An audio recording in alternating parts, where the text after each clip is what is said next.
असम के मुख्यमंत्री हेमंत बिस्वा शर्मा, उत्तर प्रदेश के मुख्यमंत्री योगी आदित्यनाथ, उत्तराखंड के मुख्यमंत्री पुष्कर सिंह धामी समेत भारतीय जनता पार्टी के कई मुख्यमंत्रियों के बयानों को लेकर अब मामला सीधे देश की सर्वोच्च अदालत सुप्रीम कोर्ट तक पहुंच गया है, जिससे देश की राजनीति में नई बहस छिड़ गई है।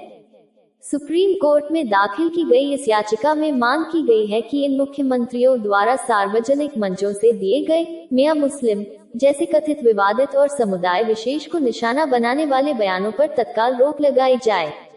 याचिका में कहा गया है कि जब संवैधानिक पदों पर बैठे मुख्यमंत्री इस तरह की भाषा का इस्तेमाल करते हैं, तो इसका असर सिर्फ राजनीतिक बयान तक सीमित नहीं रहता, बल्कि समाज के ताने बाने पर भी गहरा प्रभाव पड़ता है।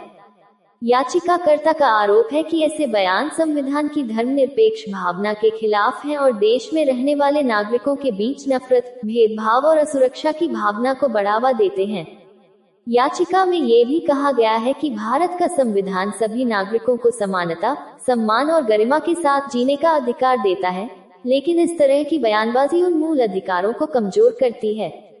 याचिकाकर्ता के अनुसार, जब मुख्यमंत्री जैसे बड़े और प्रभावशाली पदों पर बैठे लोग किसी समुदाय विशेष को लेकर आपत्तिजनक शब्दों का प्रयोग करते हैं, तो आम जनता में गलत संदेश जाता है और सामाजिक सौहार्द को नुकसान पहुंचता है। याचिका में सुप्रीम कोर्ट से आग्रह किया गया है कि वह मुख्यमंत्रियों, मंत्रियों और अन्य संवैधानिक पदों पर बैठे जनप्रतिनिधियों के लिए स्पष्ट और सख्त दिशा निर्देश तय करे, ताकि वे सार्वजनिक मंचों पर जिम्मेदार और संयमित भाषा का इस्तेमाल करें।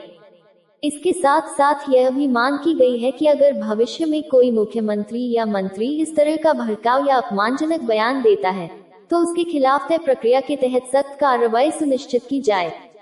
याचिका में ये तर्क भी दिया गया है कि नेताओं की बयानबाजी का असर जमीनी स्तर पर कानून व्यवस्था की स्थिति पर भी पड़ता है और कई बार इससे सामाजिक तनाव और टकराव जैसी परिस्थितियां पैदा हो जाती हैं।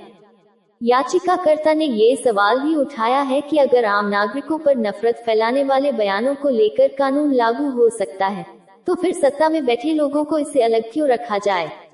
इस याचिका के सामने आने के बाद राजनीतिक गलियारों में हलचल तेज हो गई है और अलग अलग दलों की प्रतिक्रियाएं भी सामने आने लगी हैं। कुछ लोग इसे अभिव्यक्ति की स्वतंत्रता से जोड़कर देख रहे हैं, जबकि याचिकाकर्ता का कहना है कि अभिव्यक्ति की स्वतंत्रता के नाम पर किसी समुदाय को अपमानित करने की इजाजत नहीं दी जा सकती। अब देश की निगाहें सुप्रीम कोर्ट पर टिकी हुई हैं कि वह इस याचिका पर क्या रुख अपनाता है और क्या संवैधानिक पदों पर बैठे नेताओं की बयानबाजी को लेकर कोई सख्त गाइडलाइन तय की जाती है।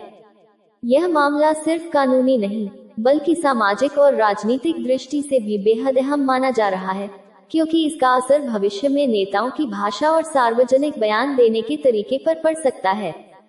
फिलहाल इस याचिका ने एक बार फिर यह सवाल खड़ा कर दिया है कि सत्ता में बैठे लोगों की जिम्मेदारी कहां तक है और लोकतंत्र में मर्यादित भाषा की सीमा क्या होनी चाहिए। अब देखना ये होगा कि सुप्रीम कोर्ट इस मामले में क्या फैसला सुनाता है और क्या आने वाले समय में नेताओं की बयानबाजी पर कानूनी लगाम लगती है या नहीं। ऐसी वीडियो देखने के लिए हमारे चैनल को सब्सक्राइब करें और बेल आइकन जरूर दबाएं।